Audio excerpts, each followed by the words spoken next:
মারা গেলেন যৌতুকের আগুনে পোড়া সেই সাদিয়া। চাহিদা মতো যৌতুকের দাবি পূরণ না করায় কুমিল্লার দেবিদ্বারে স্বামীর দেওয়া পেট্রোলের আগুনে পোড়া সেই সাদিয়া মারা গেছেন।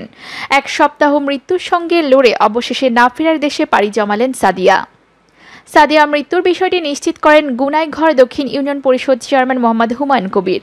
তিনি জানান, আজ ভোর 4:45টায় সাদিয়া মারা যান। ঢাকা মেডিকেল কলেজ হাসপাতালে সাদিয়ার ময়নাতদন্ত শেষে দেবিদ্বার উপজেলার পদ্মকোটে জানাজার পর দাফন করা হবে।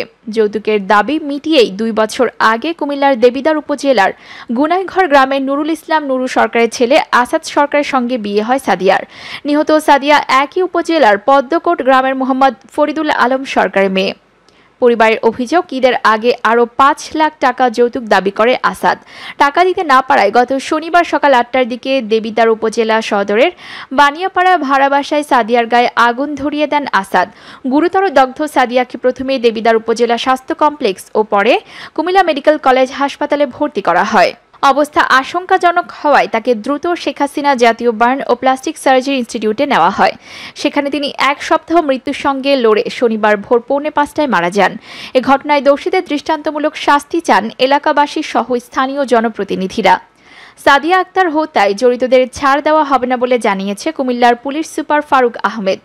এই ঘটনায় সাদিয়ার বাবা ফরিদুল আলম আপুল সরকারের দায়ের করা মামলায় অভিযুক্ত স্বামী আসাদ সরকারকে গত বুধবার রাতেই আটক করে পুলিশ। বিষয়টি নিশ্চিত করেন দেবিদ্বার থানা পুলিশের ওসি মোহাম্মদ আরিফুর রহমান।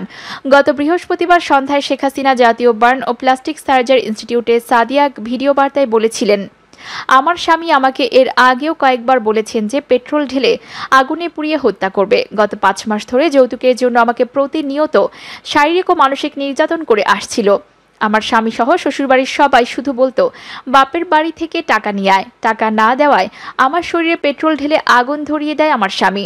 আমি আগুন নেভানোর চেষ্টা করলেও আমাকে বাধা দিয়ে মৃত্যু নিশ্চিত করার চেষ্টা করে।